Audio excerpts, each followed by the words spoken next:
విజయవాడలో వరద బాధితుల సహాయం కోసం తమ 7 బ్రాంచీల్లో సెప్టెంబర్ 8వ తేదీన ఆదివారం రోజు జరిగే అమ్మకాల మొత్తాన్ని ముఖ్యమంత్రి సహాయనిధికి ఇవ్వాలని సురుచి ఫుడ్స్ అధినేత శ్రీ పులిశెట్టి మల్లిబాబు మీడియాకు తెలియజేశారు.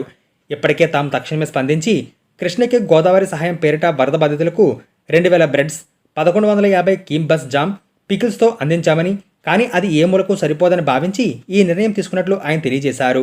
అప్పట్లో సురుచికి 3 శాఖలే ఉండేవని, ఇప్పుడు తాపేశ్వరం, కాకినాడ, రాజమహేంద్రవరం, మెండపేటలో మొత్తం 7 బ్రాంచీలు ఉన్నాయని, ఈ 7 బ్రాంచీల్లో ఈ ఆదివారం నాటి మొత్తం అమ్మకాల్లో ఖచ్చితంగా ఇంకా ఎక్కువ మొత్తంలో సహాయాన్ని అందించగలుగుతామని మల్లిబాబు తెలిపారు.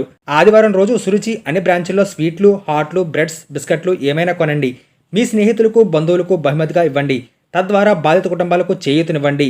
మీరు ఆ రోజు ఇక్కడ చెల్లించిన ప్రతి రూపాయి సీఎం సహాయనిధికి చేరుతుంది అంటూ శ్రీ మల్లిబాబు ప్రజలకు తెలియజేశారు. కాకినాడ ఎమ్మెల్యే గారు వర్నాడు పండుబాబు గారి చేతుల మీదుగా అక్కడ బాధితులకి అందరికీ పంచడం జరిగింది.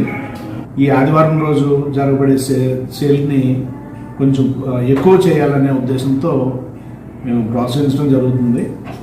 ఇంచుమించుగా మాకు ఒక 10 నుంచి 15 లక్షల రూపాయలు ఒక రోజుకి సీజన్ అన్ సీజన్ బట్టి సేల్ ఉంటుంది అన్ని బ్రాంచ్లో కలిపి.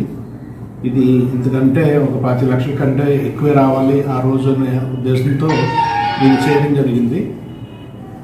దీంట్లో వచ్చిన సేల్ మొత్తంలో అన్నీ కూడా అమ్మకం జరిగిన తర్వాతే మనం ఇవ్వాలి కాబట్టి హాట్లకు 12.5%, స్వీట్లకు 5% సేల్ ట్యాక్స్ పోతుంది.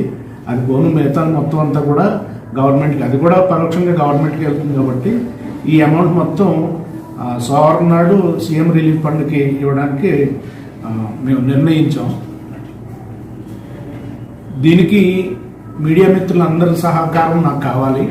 దయచేసి ఈ విషయాన్ని ప్రజల్లోకి మరింత లోతుగా తీసుకెళ్ళి అందరూ వచ్చి కొంచెం ఇద్దాం అనుకున్న వాళ్ళు కూడా వారి బడ్జెట్ గురించి ఆలోచించుకుని మనం చేయలేమని ఆగిపోయే టైంలో మీరు సరదాగా స్వీట్లు కొనుక్కోండి, ఎవరికైనా పంచండి, లేదంటే ఇంట్లో వాడుకోండి.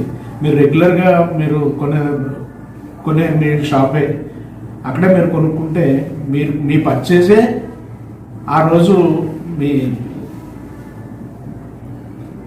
మీరు చేసిన పర్చేసే ఆ రోజు మీరు సొసైటీకి ఇచ్చిన విరాళం అవుతుంది. అయితే ఒక రోజు సేలు ఈ విరాళంగా ఇద్దాం అనుకున్నాము. అలాగే సుమారుగా సురుచి ఫుడ్స్లో 600 మంది ఎంప్లాయీస్ పనిచేస్తున్నారు. వారందరూ కూడా ఒకరోజు జీతం ఈ విరాళాలుగా ఇవ్వడానికి సుమారుగా 3 లక్షల రూపాయలు దగ్గర అవుతుందండి ఒకరోజు జీతాలు. అది కూడా వాళ్ళు ఇవ్వడానికి సిద్ధంగా ఉన్నారు.